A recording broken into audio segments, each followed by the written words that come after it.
नमस्कार और welcome back. हम लोग फिल्म लैंग्वेज की अपनी डीप डाइव को जारी रखते हैं। आज हम इसके ग्रामर को, इसके सिंटैक्स को और भी गहराई से समझेंगे जेम्स मोनाको की classic guide how to read a film के जरिए। तो सवाल ये है कि आखिर फिल्म्स हमसे बिना शब्दों के, बिना डायलॉग के कम्युनिकेट कैसे करती हैं?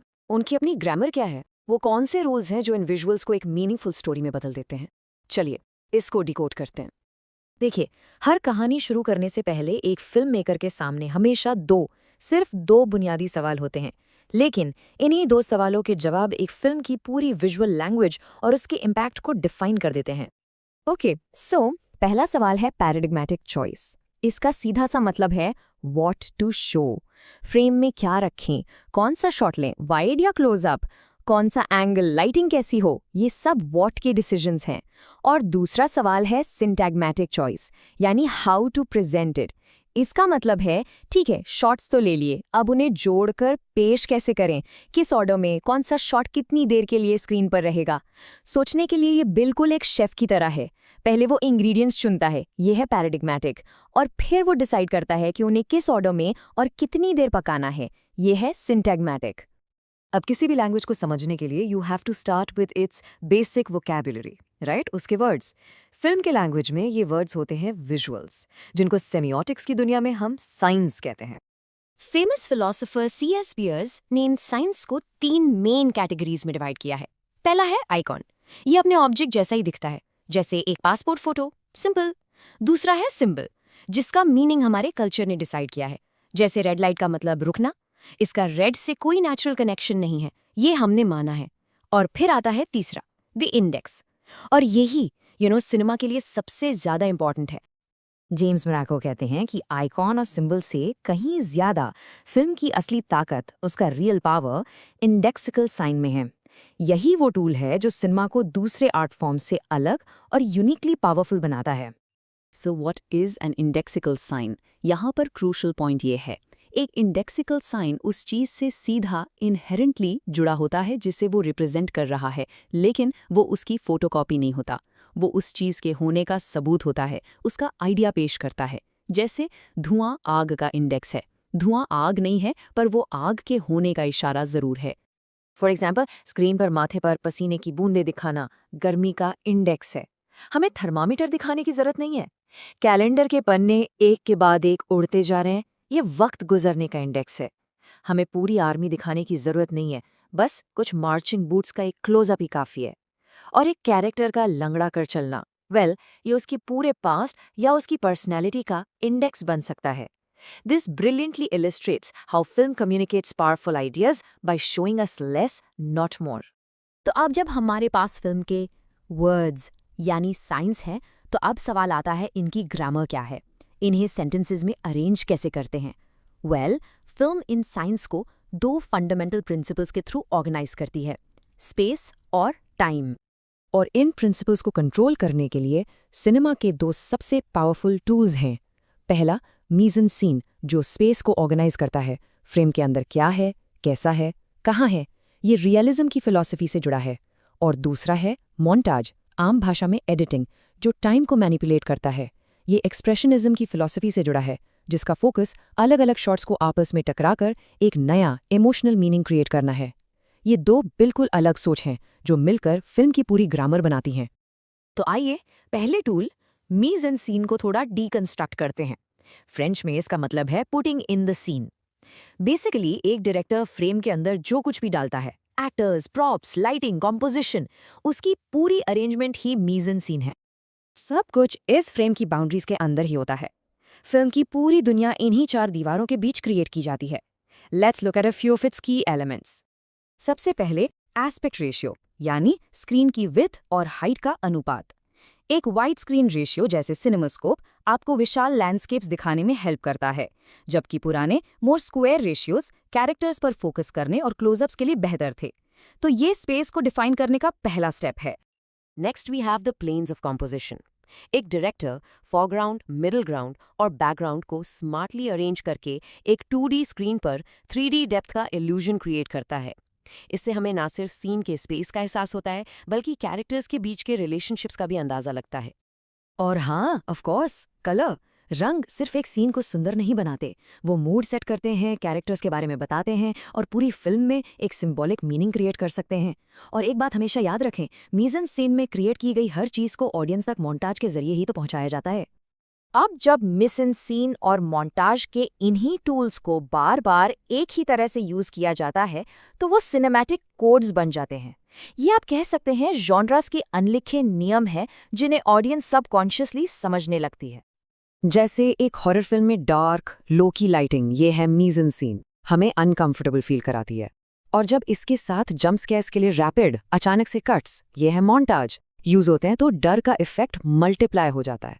बिल्कुल उसी तरह एक वेस्टर्न फिल्म में विशाल लैंडस्केप्स के साथ डुअल से ठीक पहले शॉट्स की लेंथ बढ़ती जाती है, जो टेंशन बिल्ड करता है। यही सिनेमैटिक कोड्स हैं जो हमें सबकॉन्शियसली बताते हैं कि अब क्या एक्सपेक्ट करना है। So there you have it. Signs, mise-en-scene, montage, are codes.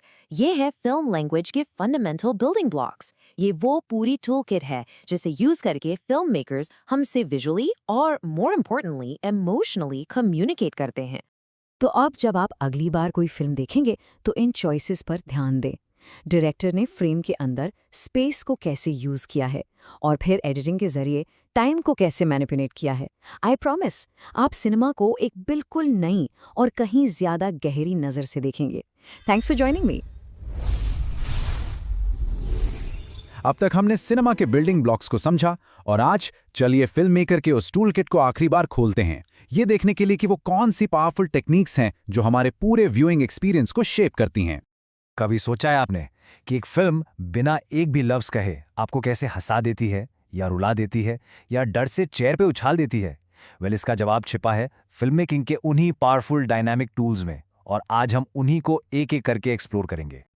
तो ये है आज का हमारा प्लान। हम शुरू करेंगे लाइट और कलर से, फिर आगे बढ़ेंगे डायनामिक कैमरा की तरफ। इसके बाद हम साउंड और एडिटिंग की दुनिया में जाएंगे और आखिर में इन सब को जोड़कर फिल्म की पूरी भाषा को समझेंगे। तो चलिए शुरू करते हैं हमारे पहले टूल से, लाइट और कलर। आप सोचिए बिल्कुल एक पेंटर की तरह, एक फिल्म मेकर भी अपने कैनवस यानी स्क्रीन पर इन्हीं से डेप्थ, मीनिंग और हाँ सबसे जरूरी इमोशन क्रिएट करता है। देखिए, सिनेमा में लाइट का काम सिर्फ अंधेरा दूर करना नहीं है, ये एक बहुत ही पावरफुल स्टोरी टेलिंग टूल है। जैसे पुराने हॉलीवुड में फिल्म मेकर्स एक की लाइट इस्तेमाल करते थे, समझ लीजिए मेन लाइट, सब्जेक्ट को हाईलाइट करने के लिए, और फिर फिल लाइट से शैडोज को थोड़ा सॉफ्ट करते थे। इससे होता क्या था, स्क्रीन पर डेप्थ बनती थी और कैरेक्टर के इमोशंस वो और भी निखर कर सामने आते थे। यही वो विजुअल कोड्स हैं जो हमें सीन का मतलब समझाते हैं। लाइट कैरेक्टर के बारे में बिना कुछ कहे बहुत कुछ बता सकती है। सोच के देखिए, अगर लाइट ऊपर से आ रही है तो एक डोमिनेटिंग फील आती है, वहीं अगर लाइट नीचे से आ रही हो तो सब्जेक्ट थोड़ा खतरनाक, ऑमिनस सा लगता है। इसका परफेक्ट एग्जाम्पल है द डार्क नाइट का बैटमैन।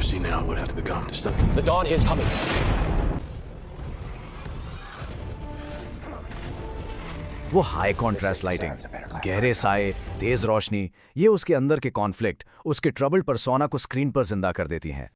तो लाइट से हमने फ्रेम को सेट कर लिया, अब इस पिक्चर में मूवमेंट डालते हैं। अब हम बात करेंगे डायनामिक कैमरा की और समझेंगे कि कैसे एक चलता हुआ कैमरा, एक मूविंग शॉट खुद कहानी सुनाता है। और इस मूविंग कैमरा का जो बेसिक यूनिट है उसे कहते हैं डायक्रॉनिक शॉट। हाँ, थोड़ा टेक्निकल नाम है पर इसका मतलब बड़ा सिंपल है। ये एक ऐसा शॉट है जिसका मीनिंग कैमरा के मूवमेंट और बदलते पर्सपेक्टिव के साथ टाइम के साथ साथ खुलता है। और सच कहूं तो मूविंग पिक्चर्स का असली जादू यही है। तो हर डायनामिक शॉट में ये 5 चीजें होती हैं। पहला, डिस्टेंस, कैमरा सब्जेक्ट से कितना दूर या पास है। दूसरा, फोकस, हमें क्या दिखाना है। तीसरा, एंगल, कैमरा ऊपर से देख रहा है या नीचे से। चौथा, मूवमेंट, कैमरा खुद कैसे मूव कर रहा है। और आखिर में पॉइंट ऑफ व्यू, यानी हम कहानी किसकी आंखों से देख रहे हैं। ये सब मिलकर शॉट का पूरा मतलब बदल देते हैं। मूवमेंट की बात करें तो इन 2 शॉट्स का फर्क समझना बहुत जरूरी है। एक होता है ट्रैकिंग शॉट, यहाँ कैमरा सचमुच में आगे, पीछे या साइड में चलता है। इससे क्या होता है कि बैकग्राउंड और फोरग्राउंड अलग स्पीड से मूव करते हैं, एक रियल डेप्थ का एहसास होता है। दूसरी तरफ है जूम शॉट, यहाँ कैमरा अपनी जगह पर ही रहता है, बस लेंस आगे पीछे होता है। इससे चीजें बड़ी या छोटी दिखती हैं पर वो डेप्थ वाली फीलिंग नहीं आती। अब आते हैं एक ऐसे टूल पर जिसे हम देखते नहीं पर महसूस करते हैं, साउंड। ये वो अनसीन फोर्स है जो फिल्म में हर तरफ होती है। हम अक्सर इस पर ध्यान भी नहीं देते हैं ना, पर सिनेमा में हर आवाज, हर धुन बहुत सोच समझकर मेटिकुलसली हमारे इमोशंस को गाइड करने के लिए बनाई जाती है। फिल्म क्रिटिक क्रिस्टन मेट्स ने इसे बहुत अच्छे से समझाया है। उनके हिसाब से साउंड हम तक 3 तरह से पहुंचता है। एक है स्पीच यानी डायलॉग्स, दूसरा है म्यूजिक यानी फिल्म का बैकग्राउंड स्कोर, और तीसरा है नॉइज यानी बाकी सभी साउंड इफेक्ट्स। एक फिल्म का जो पूरा साउंड डिजाइन होता है वो इन्हीं तीनों का एक परफेक्ट केयरफुली बनाया गया मिक्स होता है। साउंड को और आसानी से समझने के लिए हम इसे 2 हिस्सों में बांट सकते हैं। पहला, सिंक्रोनस साउंड। इसे आप एक्चुअल साउंड भी कह सकते हैं, मतलब जिसका सोर्स हमें स्क्रीन पर दिख रहा है, जैसे कोई कैरेक्टर बात कर रहा है या दरवाजा बंद होने की आवाज। दूसरा है एसिंक्रोनस साउंड। ये कमेंटेटिव साउंड है। इसका सोर्स स्क्रीन पर नहीं होता, जैसे फिल्म का बैकग्राउंड म्यूजिक। ये सीन में मूड, इमोशन सब कुछ ऐड करता है। चलिए अब बात करते हैं फिल्म मेकिंग के शायद सबसे जादुई टूल की, एडिटिंग यानी the power of the cut. खास तौर पर हम यूरोपियन कॉन्सेप्ट मोन्टाज को समझेंगे। मोन्टाज का सीधा सा मतलब है 2 अलग अलग शॉट्स को साथ में रखो और उनके जुड़ने से एक तीसरा नया मीनिंग पैदा हो जाता है। यहाँ 2 अलग अलग एडिटिंग फिलॉसफीज का आमना सामना है। एक तरफ है हॉलीवुड, जिसका मकसद था इनविजिबल कटिंग। वो चाहते थे कि कट्स इतने स्मूथ हों कि ऑडियंस उन्हें नोटिस ही ना करे और बस कहानी में डूबी रहे। और दूसरी तरफ है यूरोपियन मोन्टाज, जो इसका बिल्कुल उल्टा था। इसका मकसद था कि आप कट को देखो, उसे महसूस करो, 2 शॉट्स को टकराकर एक नया थर्ड मीनिंग पैदा करना और ऑडियंस को थोड़ा झिंझोड़ना, उन्हें सोचने पर मजबूर करना। तो मोन्टाज करना क्या चाहता था? इसके कई मकसद थे। 2 अलग शॉट से एक तीसरा मतलब निकालना, छोटे छोटे शॉट्स को तेजी से एक साथ जोड़कर एक रिदम बनाना, अलग अलग जगह अलग अलग वक्त को आमने सामने रख देना। इससे होता यह था कि टाइम या तो सिकुड़ जाता था या फैल जाता था, और आखिर में ऑडियंस पर एक शॉक इफेक्ट क्रिएट करना। अच्छा, अब एक छोटा सा लेकिन इंपॉर्टेंट टॉपिक, सिनेमैटिक पंक्चुएशन। जैसे हम लिखते वक्त फुल स्टॉप या कॉमा यूज करते हैं ना, बिल्कुल वैसे ही फिल्म में एक शॉट या सीक्वेंस के एंड को मार्क करने के लिए इन टेक्निक्स का इस्तेमाल होता है। और इनका एवोल्यूशन भी बड़ा इंटरेस्टिंग है। शुरू में साइलेंट फिल्मों में द एंड लिखा हुआ कार्ड आ जाता था। फिर आया क्लासिकल सिनेमा का दौर, जहां फेड, डिसॉल्व, वाइप जैसे स्टाइलिश ट्रांजिशंस यूज होने लगे। और आजकल सबसे कॉमन है सिंपल हार्ड कट, एक शॉट खत्म, दूसरा शुरू। और हाँ, फेड आउट का इस्तेमाल आज भी फिल्म को एंड करने के लिए किया जाता है। तो हमने लाइट, कैमरा, साउंड, एडिटिंग, इन सभी टूल्स को अलग अलग देख लिया।